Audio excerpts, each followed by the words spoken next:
Albin with Albin Co. I am helping with bringing in the show tonight. This is the Ask the Expert show, 757 House Whisperer. We are here to answer any questions that you guys might have about your home, whether it creeps or crawls, or whether you got something going on with the paint on your walls. Well, that rhymed. I didn't mean to do that. Probably it's going to go all downhill from there, guys. So whether you got cracks in the walls or something going on with your doors, or I don't know, maybe your trim's falling off your walls, or some kind of maybe mysterious leak in my you're just trying room. to figure out trying to figure out why you got sweat on the inside of your glass, and as the weather changes, or you got puddles in your yard, you're trying to figure out how to get rid of them. We want to try to help you guys with answers to your questions. Call us. The number is 757-627-7979. The lines are open, 757-627-7979. If you call in, you're going to get a coffee card. This coffee card is going to come from our sponsor. And so we're going to thank Column 15. Big shout out to them. They got coffee located in Williamsburg. They also got coffee in Newport News. If those two don't work out for you and you're somewhere else, we're going to send you a card that makes more sense to you in your area. So don't just not call in because you're not near those areas. We're going to hit you up with some type of card that you'll like, some type of coffee that you will enjoy, or a gift card to maybe get some other sweet drink or whatever it is that you might be desiring. So give us a shout. You calling in is going to help a lot of people. You're going to be helping out others that might have the same problem that you have. And we've had many cases where people over and over again, people are like, I listen to your show all the time, and I am so thankful. So this is a time for you to give. Just asking the question is going to be that one question that's going to help somebody else. And isn't that an incredible feeling to be able to help other people? Yes, So it is. Yeah. So anyways, I'm Albin with Albin Co. And we specialize in remodels, kitchens, baths, entire house remodels, additions, that kind of stuff. Give us a call if you'd like to get a price on your next remodel. We'd love to help you out. Also going to introduce Chuck. He is the founder of the show. His company is Worley Home Services. They do heating, air, plumbing, electrical, HVAC, or I already said that. They do spray foam, encapsulations, and well drilling. So they geothermal wells, and so they cover a lot of the stuff. You see their trucks on the road, lots of trucks on the road, helping a lot of people out there. So I am Cindy Rao, owner operator of Alpha Pest Solutions. We are first full service exterminating company.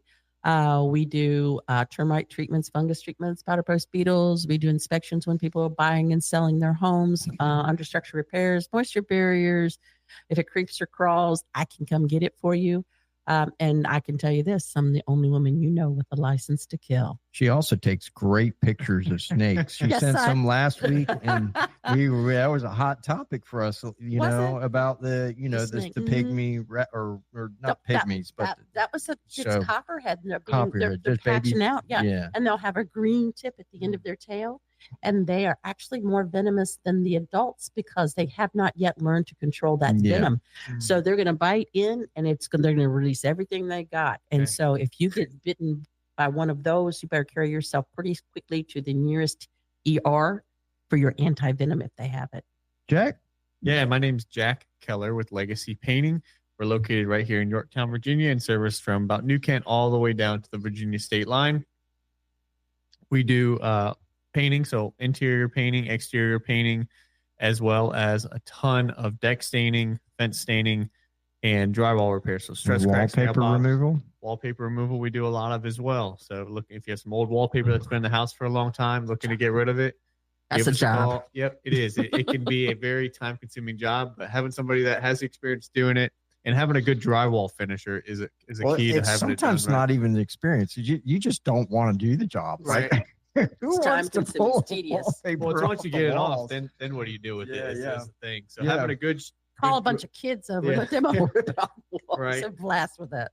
So yeah, so give us a call and also introduce Mike with Michael Davenport with CVP Windows and Doors.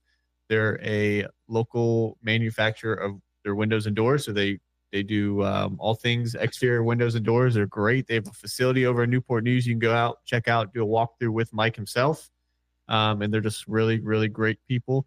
And it looks like we have our first caller, Brandon. How you doing, Brandon? Hey, man, I'm blessed. How about yourself? Doing pretty good. Likewise. Awesome.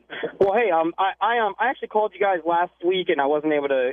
I explained my situation with you, and then it was right at the end of the show, and I wasn't really able to talk to you. Well, thanks for calling again. Yeah, man, and so I'll just do a quick recap with you. I've got a 2-story house. It's about 1,300 square feet. And my HVAC unit went out. I usually do my own repairs and stuff. I'm pretty handy.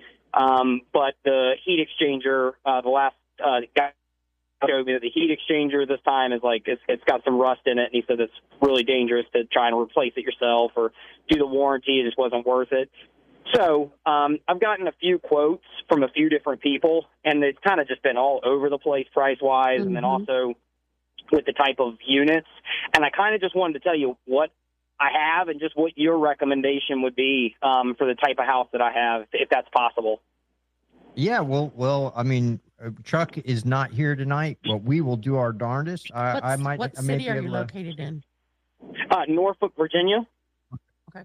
Yeah, so we will definitely do our darndest to try to answer the questions you might have about what unit you think or actually what unit you want, or what would actually fit your circumstance. So shoot, tell us what you got as far as the type of house. So what I've got now, and what I'm getting replaced, I've got a 2-ton gas pack for the unit itself, and then I also have a Mitsubishi split system for upstairs. And the Mitsubishi split system is still working. It's probably needs some Freon. It's not terrible, but I'm not going to replace that one because it's not broke yet. But, it would be nice to have this kind of whole house system, but they said it's probably best to keep it as is right now.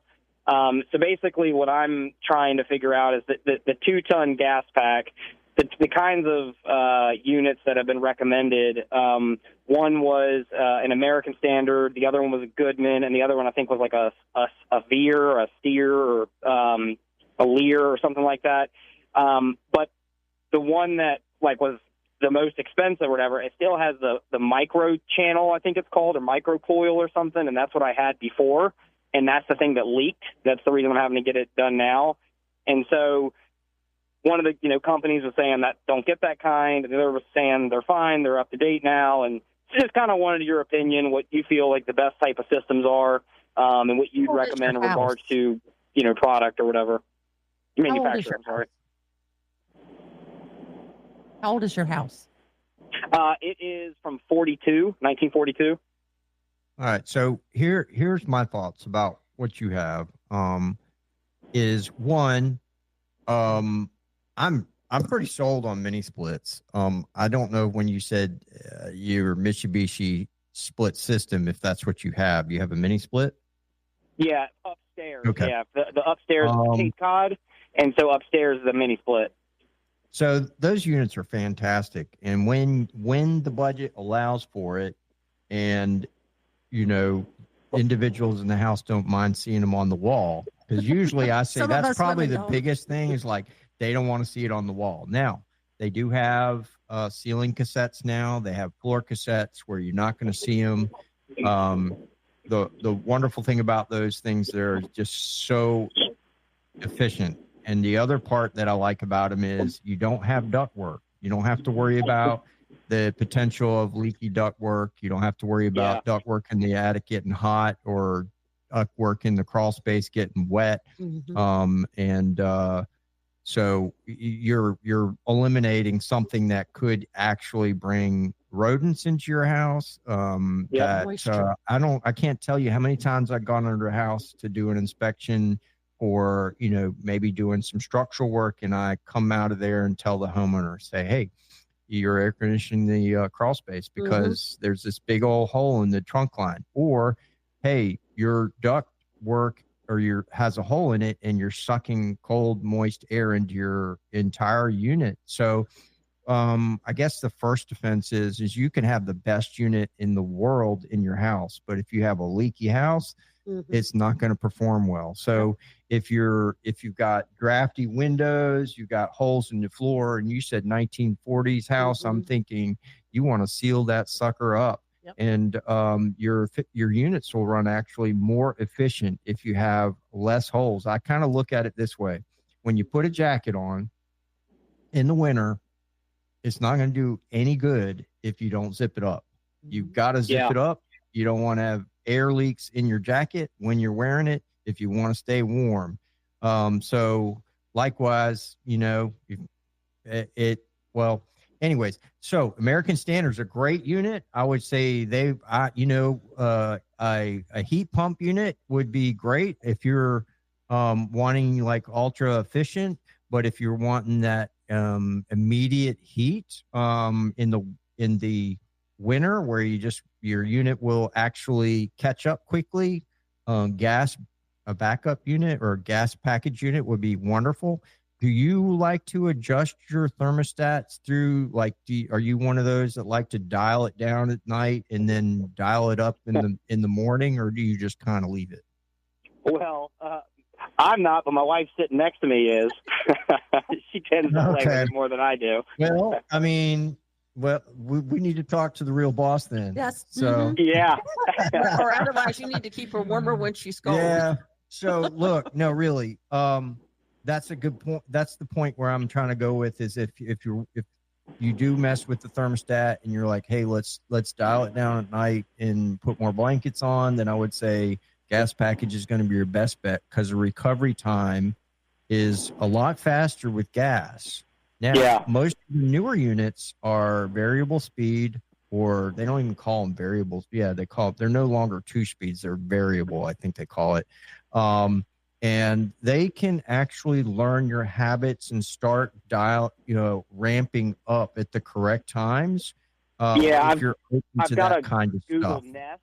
I think it does that. It was doing a really good job of it too, honestly, before my system went out. Yeah. So with that said, a heat pump might be the best option out there for you. I think that heat pumps are just fantastic, especially with these variable speeds. They're ultra quiet and super efficient. But my vote is the mini splits and Mitsubishis. They've knocked it out of the park. What it sounds like, Brandon, is if you're open to, I know it's a pain getting a bunch of different quotes, but having one of Worley's guys come out, and his team really, I mean, I've met a lot of his team, and they really are just fantastic people. They're going to be honest. They're going to give you, any answers to your questions and just tell you straight, the honest truth of what you're looking for and what they can do. So we can get your information over to the team at Worley's, and they can have somebody reach out and get somebody come out and take a look at it. And at worst case scenario, you get another opinion by an honest contractor and go from there. As far as the variations in quotes, I don't like to diss on anybody, but you really do need to watch out. There are people out there that are cutting corners. They, just because it's cheap doesn't mean it's the best. Exactly. Maybe they don't do as well of a job as install. Maybe they said that they were going to replace the ductwork and they're only going to, do it halfway. You got to really sometimes watch what they're putting in and make sure it's an apple to apples comparison. Your big thing is your ductwork 40 years old or not 40 years old? No, I think so I bought it in 2009 and they had just put a new system in, and then I got a whole new system in 2016. Is when I got the gas pack and the Mitsubishi split pack. A local charity called Rock Solid came, and my son was fighting pediatric cancer at the time, and they came and really hooked our house up so he could have some clean air at the time. And so it was a nice unit. Yeah, I know all about Rock Solid. They do. Yeah, they're amazing people. Yeah, Eric's an amazing guy. So when you say I got a new system, it doesn't necessarily mean that the ductwork's been changed. That is correct. I know that the ductwork upstairs where the split, because it's a ducted split. The Mitsubishi is a ducted split, so it's got the air handler in the attic. That one did get new ducts, but my downstairs I know did not. They just put in a new unit and hooked it up to the old ducts. Are you trying to get so your duct work is literally from the 1940s? Oh no, I don't think. No. It's newer than that because I've crawled the house before. It's right. It's the right. Yeah. All right. Well, are you encapsulate? Are your ducts in a encapsulated area, or is it an open? Yeah, it's got the what is it, the underlayment or whatever underneath my house, the plastic all underneath my house. Plastic is just, that's not really that's a moisture encapsulation. Barrier, that's just that's actually code. You have to have that there. But encapsulation really? rooms, it's kind of more like a clean room. So, it'd be interesting. I mean, make sure you get an opinion on that to make sure that the duct works up to speed. Make sure that you put your money in the right places. 1940s house, you might have people that have stored stuff in the attic, and your insulation has been compressed over the years. The new standard for insulation is like R49, I think, in some jurisdictions. And to get R49 in there, if you are storing stuff up there, your ceiling height would need to be somewhere around 16, or your joist depth, or you have to build up the joist to allow for 16 inches of insulation up there.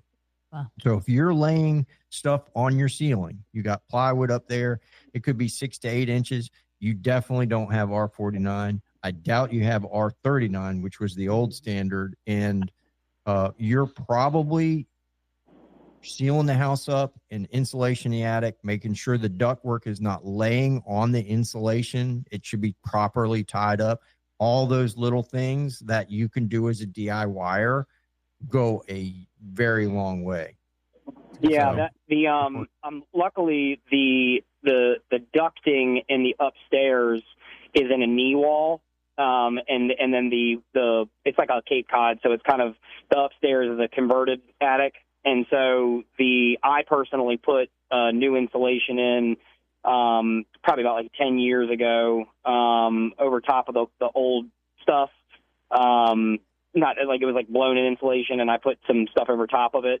And it's been pretty good, but it gets kind of hot in one of the rooms, but that's because it's kind of the attic space opened. But the ducting and everything, that's all. It's like no plywood sitting on it or anything. It's all in the knee wall. So I've done that part pretty good, and I appreciate the recommendation too.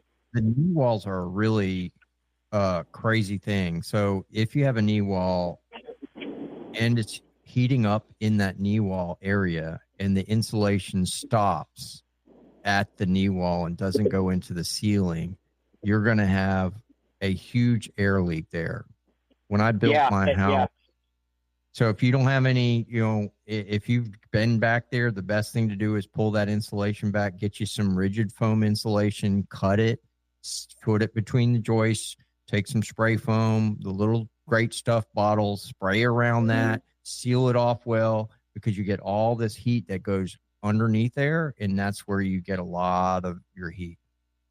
I thought of that. So you're saying like where the roof itself, like, because if I go back in the knee wall, like the knee walls themselves are insulated, but where my roof is, the slats where my roof is not. So you're saying get some of that insulation. No, not at the roof though. I'm talking like below the knee wall. That area forms the ceiling for below, right? Yes. So when I walk upstairs, it's basically, a converted attic. So it's got the room, and then it's got the, small knee walls, and you can get, there's like a little opening door I can get back there. The walls themselves, the knee walls themselves, I insulated those. But I didn't. So what I'm saying is the floor you're walking in the converted attic room, that floor is probably got some old insulation under it, right? Oh no, you know what? I don't know. It's got hardwood floor down, so I have no idea. So what I'm saying is the insulation in the floor of the knee wall. So if you go into that attic knee wall area that you're speaking of, okay? Oh yeah. That insulation stops at the knee wall, and air will infiltrate. This is the zipper effect that I was talking about with jackets. I got you. Will go underneath that floor, and so that oak floor you're walking on, is Yeah. probably not properly sealed off and is causing tremendous heat in that area, because that knee wall will heat up. It forces the hot air underneath that floor, and you got issues. If the I never attic, saw that. if the gold. ceiling of that area is insulated, and here's another thing with probably a 1940s house, they probably did seal that up, did convert it, but they didn't put baffles between the insulation and the roof deck. So what happens is you really need air movement in a vaulted ceiling. I guess you have some sloping ceilings with drywall on there. Yeah, and it's got the what do you call it? I just got my roof done, and so it has the ridge vents at the top, and then it has the it doesn't have a fan, but it does have the grills, I guess you'd ever call it, like the vents on both sides of my that's roof. Perfect. You want a ridge vent and you want soffit vents. The only way a ridge vent is going to work if you have soffit, continuous vented soffit, and when the roof deck heats up, it causes convection. The air is going to move along that roof deck as long as the air has a way to move. So if you have a vaulted ceiling in there and they got drywall on there and you have packed insulation, we're going to have to go to break here in a second. I'm going to wrap this up. If you don't have a way for air to move to the ridge vent, your ridge vent is really not serving anything. That heat is building up in that little cubby hole space, and you're going to have issues. So listen, we're going to go to break. And we really appreciate you calling in. Yeah, I hope that was helpful. My name is Albin with Albin Co. We specialize in remodels. We have Chuck Worley. He is with Worley Home Services. Cindy Rao, owner operator, Alpha Pest Solutions, full service termite and moisture company. And I'm Jack with Legacy Painting, and we have Mike with CVP Windows and Doors. And Brandon, if you're still there, leave your phone number with the crew, and we'll have one of Worley's guys reach out to you. We'll be right back, guys.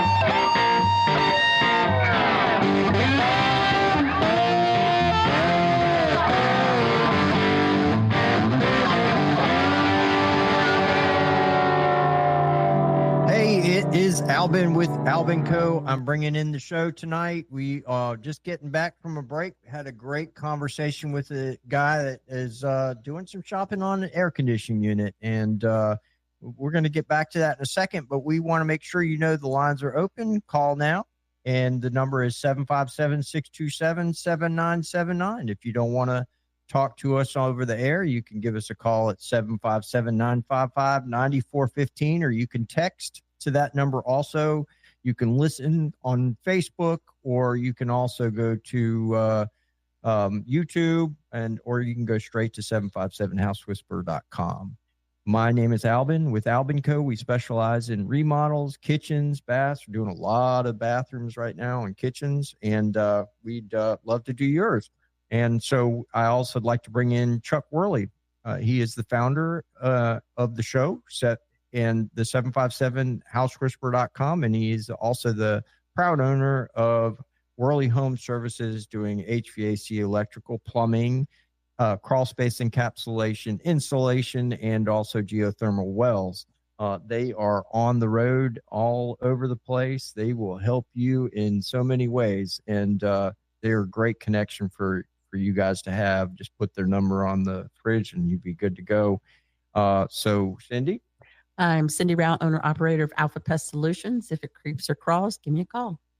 And my name is Jack Keller with Legacy Painting. We do residential and commercial painting. We're located right here in Yorktown, but service from about New Kent down to the Virginia and North Carolina state line. So we do all interior, exterior painting, as well as drywall repairs, stress cracks, nail pops, stuff like that, as well as deck staining, fence staining. And we also have Mr. Michael Davenport with CVP Windows and Doors. They can handle all your windows and doors needs for exteriors of your home. They're located in Newport News and are the only local manufacturer for windows and doors in our area.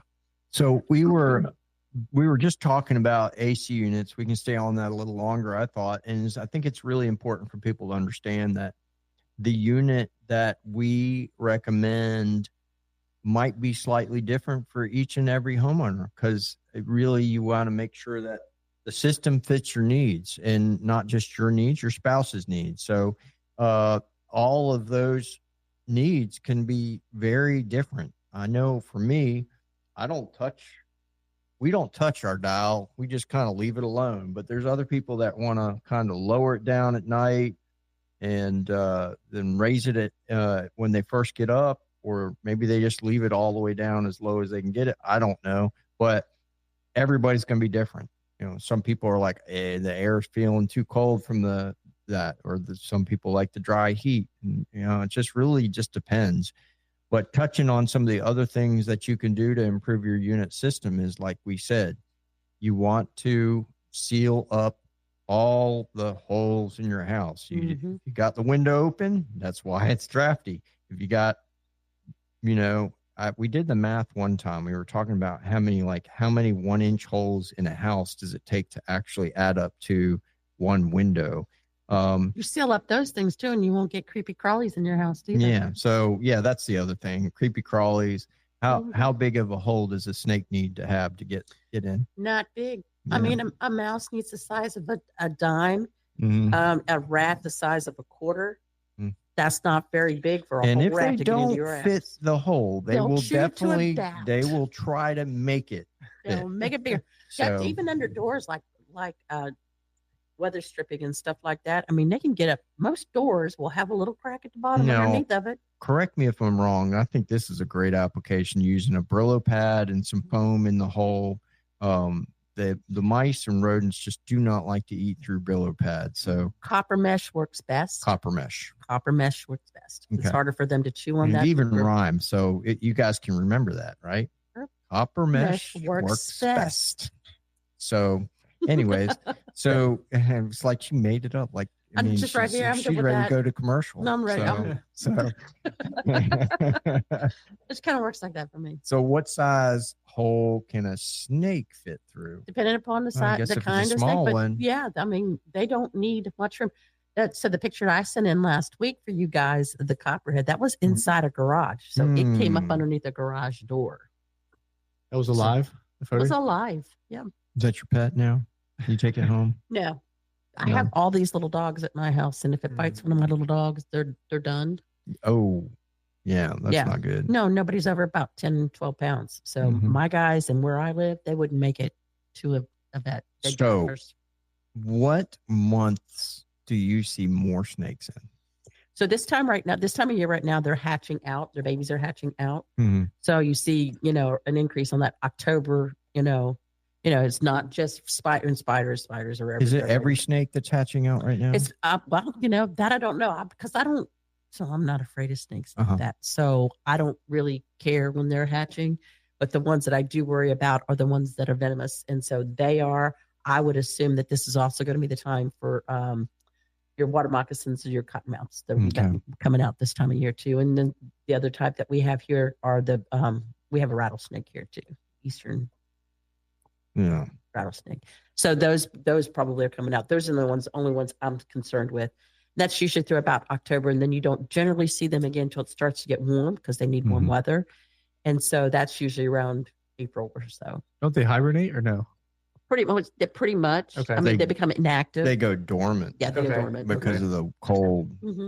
They need that heat for their bodies. If they don't have the heat, that's why you find them out in walkways. That's why when we say, be careful, like right now, it's that iffy point where it's like things are starting to get a little bit cooler. So they're going to find that spot in the sun to regenerate. I have a mulch pile that's been sitting in my driveway, and they love that because they can blend in real easy. And so you got to watch. Well, the mulch beds also produce heat. So yeah, they do. They're going to be. But if you want to get rid of snakes at your house, they're looking for two things: food. So if you have rats and mice and you got snakes around, they're taking care of that rodent population, but also a place harboring spot. So if you have a bunch of trash or wood or, junk sitting around in your yard and everything, I guarantee you got snakes under it. So keep it clear. keep the grass cut back and all that kind of stuff. They don't want to be out in the open because they're Well, the one going to be snake. got by the birds of prey will be after them. So the one snake you should try to be okay with is the black snakes. Black snake, king snake, same thing. Because they actually do wreak havoc on these other snakes. Yep. You know, They will kill and eat them. They'll kill and eat them. So don't if you see the black snakes, keep them around. Yeah. We've got several. We have names for the ones in our yards, but I mean they're everywhere. We got like some 5 or 6 footers. Like, oh, there he goes again. Man, so I saw one 8+ yeah, Really? about a week ago. Yeah. Get a crawl space. I was like, yeah. So Getting close to being bigger than me. well, I like when they hang out because I know that they're like our watchdogs Well, for you the might other see them at snakes. Smithfield. You might see Yeah. them at So But yeah, there's some big ones out there, but they do serve a purpose. there's Now, also some people that get confused between a rat snake and the other snake that we keep talking about. I'm sorry, I'm Water drawing a blank. moccasin. No, the other ones that you said are venomous. copperheads. Yeah, the copperheads. Sorry. Yeah. Just Well, the drawing- copperheads. So, but anyways, they don't look the same, but when people see a rat snake, a brown rat snake, and they see, they may not be able to distinguish them because they Look at haven't. the eyes Yeah. and the Well, shape of the head. when people are freaking out, they're not going to really look at the eyes or the body, but they're just going to take the nearest thing and start thrashing. I guarantee you this: So, a copperhead absolutely looks evil. yeah. It really. I mean, you look at the face of that thing, and man, it is just. Well, I guess what I'm getting at is any snake is the best snake is the dead snake. So what I'm saying is, yeah, be careful. There's some snakes out there that Right. actually will They serve a do, purpose. they will actually eat the rodents and kill the, again, like you said, it's the food. If you got the food there, they're going to come into the area. That's why you need a good exterminating company to come take care of Yeah. your rodents, so you don't have that issue, and then they move to your neighbor's house. So do you relocate venomous snakes or do you take care of venomous? Every single solitary time that I've been asked to do that. Now, I have a special thing for copperheads. I won't. I'll get rid of it for you, but Yeah. I won't relocate it. But people want that done, but then when you get there, they're no longer there. They've left on their own. They don't stick around. Yeah, you have to have a license to relocate them, right? Yeah. Yes. So it's not just anybody can relocate them. You actually have to have people that do that. Yeah. Do that professionally. You have to have a license to the Department of Game and Inland Fisheries. Yeah. And then there's specifications like how many miles away and Well, if anybody has snakes in their house, give us a call 757-627-7979. This isn't the snake hotline, but we'll like to hear your stories. So maybe you got a good story about a snake maybe you gotta recently. go. Oh yeah, I told you about the one. where Call us in. Let's 30 see. snakes in a Let's crawl see who's space. found the longest snake. Like maybe this could be turned into a fish story where it's like it was 10 feet long. and 6 feet wide. So, but going back to the insulation stuff, we were talking about convection along the roof deck. And I think it's really important for people to understand this. If you have a ridge vent, if you just got a new roof, you had somebody cut in a ridge vent, they told you to get rid of those localized vents and use a ridge vent, and you have a Cape style house where the attic area has been finished off. If you have compressed insulation between the roof deck and that drywall in that Cape style room, and the air can't get to the ridge vent, then the vent is not doing its job.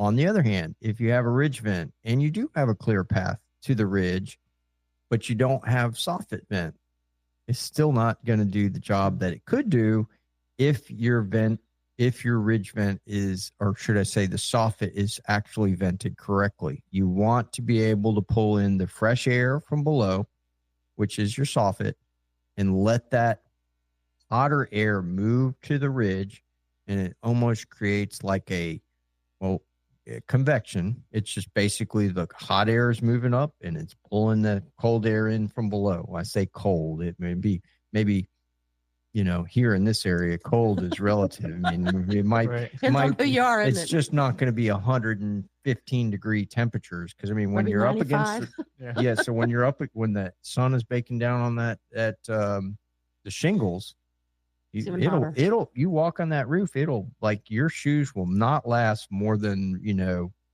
3 weeks on a roof. If you go up and down a roof, if you're a roofer, they know you cannot get shoes to last very long because the roof deck's so stinking hot. And that means that air underneath that roof deck is hot. And if you don't have that air gap, and that heat will move directly through that insulation and cause those rooms to be so hot, which means your air conditioning unit is going to run overtime. Albin, I got a situation for you. Okay. So I'm dealing with a client, and they recently bought a home. When they bought a home, they just closed on it last week. We did a termite, maybe fungus treatment, I think a moisture barrier, removed insulation, and replaced the dehumidifier. So right after these folks bought this home, they had a sewage backup in the house, and it flooded the whole downstairs of this whole house. That's terrible. It is terrible. And so when this couple that just bought this house got a company in there, but through their homeowner's insurance, because of all that, they're not going to cover, but except for, I think, just the room where it first started, but not the rest of it where it spread out to. But anyway, so they've ripped up all this flooring and stuff because the sewage went everywhere. And first company that comes in there said, "Oh, you need a structural engineer. You got, structural stuff going on." So they guess, now this is after 2 termite and moisture companies have been through there. 2 home inspectors have been through. Nobody's found any structural stuff. So they get this flooring pulled up, and now the guys are telling them that they can't put flooring down because it won't be level. And so now they need structural engineer in there, and they're going to have all this repair work done. So I talked to her today, and she, I told her, I said, what companies were there? I'm not going to name any names, but they were like $25,000. So the flooring guy referred the structural people was a friend of his. So the flooring people referred a friend who referred a friend.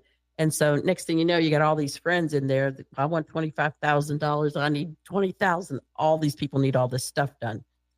So I told her, I said, when you have that sort of thing happen, I said, number one, none of this stuff is going on under there. I've been under there. It's just got a stress crack in a piece of girder that's about that long. And, the girder's like 15 feet long or whatever it is. And so I said, what is imperfect? You're going to find, that kind of thing in a crawl space. But anyways, she's going to have somebody else looking at the flooring. I will have her call you because I think that would be a good opportunity for you to go in there and really be honest with this couple here that have just moved here, and trying to find some really good contractors that they can trust. So, a lot of things rolling around my head when you start talking about the stuff you did. And here's what I would say, based on what you're telling me. No structural damage. Everything's, hunky-dory underneath there. My mind goes to excess moisture in the soil. So if you have... Well, they had a dehumidifier under there that hadn't worked for years. So the people who owned it. You have the Shrink-Swell soil. So if you have soil that is heaving, that could cause the floor to raise where the piers are. It would be localized. So center your house, maybe if it's like wide enough to require 2 pier lines, then those could be moving independently.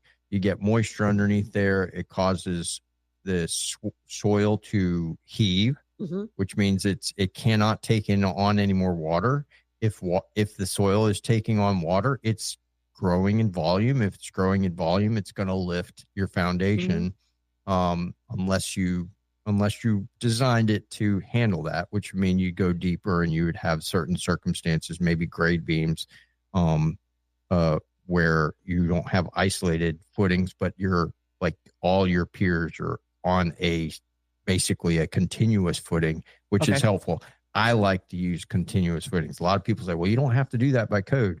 Well, no, you don't have to do it by code. There's a lot of things you don't have to do it by code, but if you want to build right, build with a continuous footing. Right. So those type things could cause a house to raise and lower, and then you could have uneven floors. Yeah, so the folks that had lived there before had carpeting in there, so there was no way of knowing what was happening until, this happened, and then all had to be pulled out, and then that's what they're finding.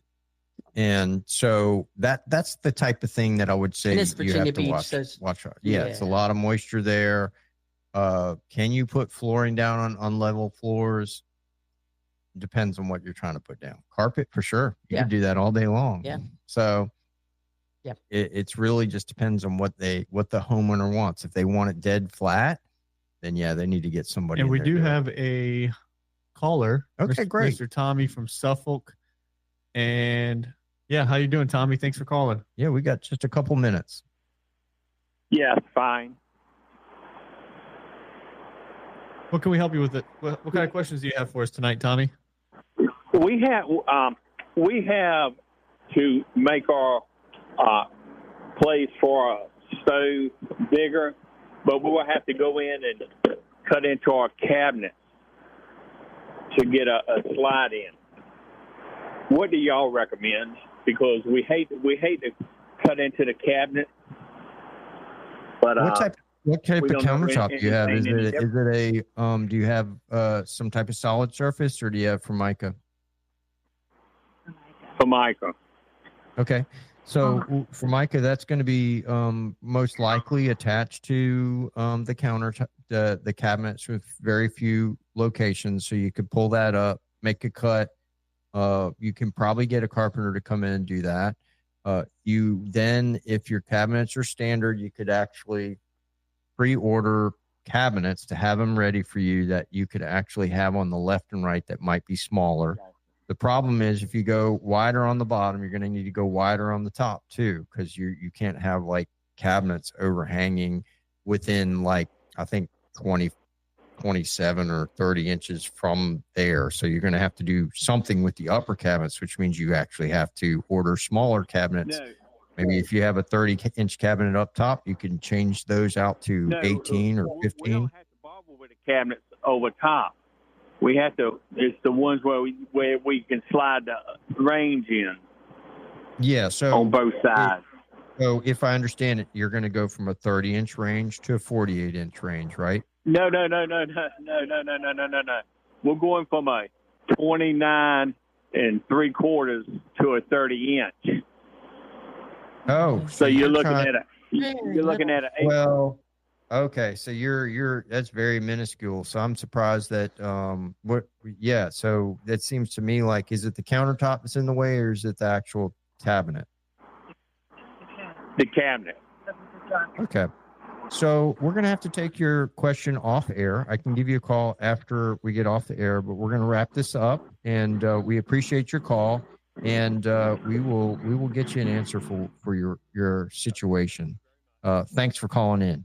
My name is Albin with Albin Co. I specialize in remodels. We do kitchens, baths, and I would like to also introduce Chuck Worley with Worley Home Services. He's the founder of the show. It's the 757housewhisperer.com. And I'm Cindy Rao, the only woman you know with a license to kill. And I am Jack Keller with Legacy Painting. We do residential and commercial painting, as well as a bunch of drywall repairs. So stress cracks, nail pops, stuff like that. We come out and take care of it. Even if you have, popcorn, swirl, knockdown, all that different texture, we can match.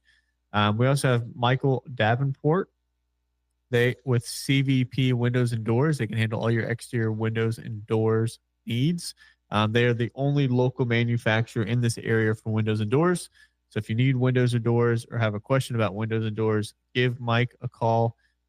They are really great, super easy to work with. And thanks again for everybody calling in, and we will see you next week. Thanks again. Good night. Good night.